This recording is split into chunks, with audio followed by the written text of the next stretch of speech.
Captain Hamid ने makeup को आखिरी टच दिया और आईने में अपना जायजा लेते हुए ड्रेसिंग टेबल छोड़ दी। फरीदी ने सुबह से उसकी खबर नहीं ली थी और हमीद 12 बजे तक सोता रहा था। अब वो लंच करने जा रहा था। अपने कमरे से निकलकर उसने दरवाज़ा मुकफल किया, फिर फरीदी के कमरे पर नजर डाली। दरवाज़ा बंद था और अंदर तारीकी थी, गोया फरीदी अभी वापस नहीं आया था। हमीद के लिए उसकी गैर मौजूदगी भी एक नेमत थी। वो जीनों की तरफ बढ़ गया। जीने उतरकर वो लंच हॉल में पहुंचा और हॉल में रुके बगैर बाहर निकल आया।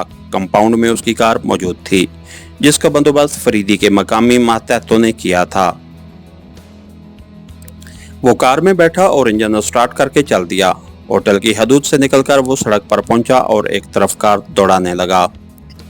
चंद मिनट बाद वो गल्फ होटल पहुंच गया। उसने कंपाउंड के बाहर कार रोकी और इंजन बंद करके उतर आया। कंपाउंड में कई गाड़ियां पार्क थीं, शायद होटल में लंच करने वालों का रश था। हमीद उस वक्त मकामी मेकअप में एक खूबसूरत और स्मार्ट जवान लग रहा था। उसे यकीन था कि कोई मेज़ खाली न भी मिली तो वो किसी न किसी हुसीना की नज़र चढ़ जाएगा, बशर्ते कि वो हॉल में अपनी मेज़ पर तन्हा मौजूद हो। कंपाउंड से गुजरकर वो हॉल में दाखिल हुआ तो हॉल में काफ़ी रश था और कोई मेज़ खाली नज़र न आ रही थी। वो हॉल का जायज़ा लेने लगा। कई मेज़ों पर जोड़े नज़र आ रहे थे, उनमें कुछ हसीन चेहरे भी थे और करख्त भी, लेकिन उसके मतलब की कोई हसीना तन्हा नहीं थी। मायूस होकर वो पलटा ही था कि किसी से टकरा गया। उसने संभल कर टकराने वाले की तरफ देखा और उसकी आंखें चमकने लगीं। सॉरी, वेरी सॉरी, उसने माजरत आमेज लहजे में कहा। कोई बात नहीं, वो दिलकश अंदाज में मुस्कराई। परेशान होने की ज़रूरत नहीं, ये इत्तेफाकी टकराव था। नहीं मोहतरमा, गलती मेरी थी, हमीद इनकिसारी से बोला। ये आपकी आला ज़रफ़ी है, वरना मैं आपका मुजरिम हूँ। हो सकता है, लेकिन मैं नहीं समझती, वो बोली। आज तो हाल में काफ़ी रश है, कोई मेज़ खाली नज़र नहीं आ रही। जी हाँ, मैं भी इसीलिए दूसरे होटल जा रहा हूँ। आप चाहें तो मेरे साथ आ सकती हैं, किसी अच्छे होटल लंच करेंगे। हमीद ने फ़ौरन उसे पेशकश कर दी। ठीक है, चलिए, वो एक लम्हा के लिए सोचकर बोली। आपके पास गाड़ी है? जाहिर है, गाड़ी के बगैर तो इस दौर में गुजारा मुश्किल है, हमीद ने मुस्कुराकर कहा। आइए, वो पलटकर उसके साथ हाल से बाहर निकल आई। चंद लम्हों बाद वो हमीद के पहलू में बैठी थी और हमीद कार ड्राइव कर रहा था। वो लड़की मकामी ही थी और जदीद तराश के शलवार सूट में उसका शबाब उबला पड़ रहा था। उम्र में 20-22 पर से ज्यादा ना थी और उसके पतले सुर्ख होंठ सेब की काशें मालूम हो रहे थे। हमीद उसके जिस्म से उठती हुई इवनिंग इन पेरिस की खुशबू को अपने फेफड़ों में जज़ब करता हुआ सोच रहा था कि खूब गुजरेगी जो मिल बैठेंगे दीवाने दो। क्या आप अपना तारुफ कराना पसंद करेंगी? हमीद ने चंद लम्हों बाद पूछा। मुझे टीना कहते हैं, फाइन आर्ट्स की तालबा हूँ, लड़की ने बताया। डैडी एक कौमी बैंक के वाइस चेयरपर्सन हैं। गुड, इसका मतलब है कि हमारा शोबा एक ही है, हमीद ने मुस्कुराकर कहा।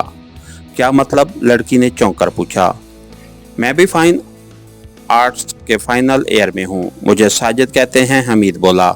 मेरे डैडी एक प्राइवेट लिमिटेड इदारे के डायरेक्टर हैं। टीना कुछ न बोली। हमीद ने कौन अखियों से उसकी तरफ देखा। वो खिड़की से बाहर झांक रही थी। चंद लम्हों बाद हमीद ने गुलबर्ग होटल के कंपाउंड में कार दाखिल की और पार्किंग लॉन में रोक दी। वो दोनों कार से उतरे और हॉल की तरफ बढ़ गए। हॉल में कई मेज़ें खाली पड़ी थीं। हमीद ने एक तन्हा गोशे वाली मेज़ का रुख किया। वहां बैठकर उसने मीनू पर नज़र डाली। इतने में एक वेटर वहां आ पहुंचा। क्या पसंद करेंगी? हमीद ने टीना से पूछा। जो दिल चाहे मंगवा लो, वो उसे कमखार निगाहों से देखती हुई बोली। हमीद ने वेटर को ऑर्डर दिया। चंद मिनट बाद वो दोनों खाना खाते हुए बातें कर रहे थे। हमीद सोच रहा था कि पाकिस्तान में क़याम के दौरान टीना से मुलाकातें होती रहें तो बोरियत नहीं होगी। खाने के बाद उसने चाय मंगवाई। शाम के वक्त आप क्या करती हैं? हमीद ने पूछा और अपने पाइप में तम्बाकू भरने लगा। कुछ भी नहीं, कभी कभी तफरीह करने साहिल पर चली जाती हूँ। तो आज भी साहिल पर तफरीह कर लें, हमीद ने मुस्कुराकर कहा। आज शाम मैं फारिग हूँ, लेकिन मैं फारिग नहीं हूँ, टीना ने मुस्कुराकर कहा। डैडी और मम्मी एक तकरीब में गए हुए हैं, रात को देर से लौटेंगे और मेरा घर में रहना ज़रूरी है। घर में और कौन है? हमीद ने पूछा।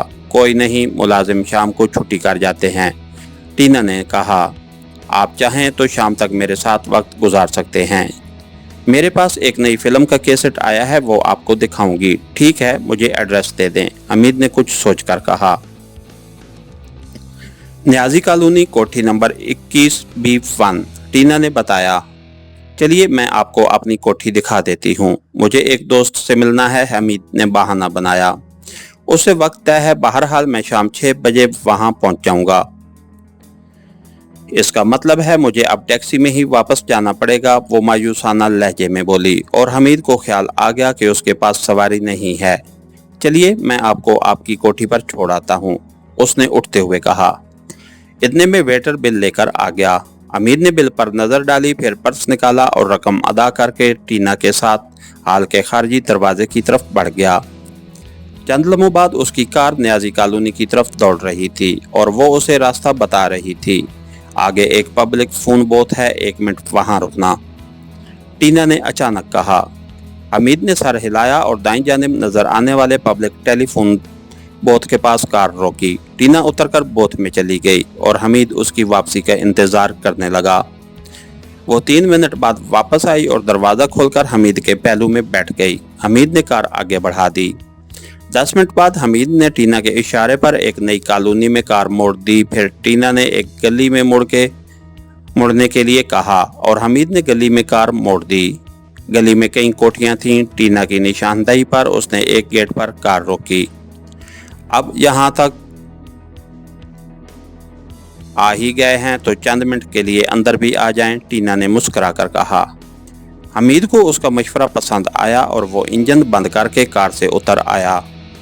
टीना भी कार से उतरी, उसने बढ़कर गेट खोला और अंदर दाखिल हो गई।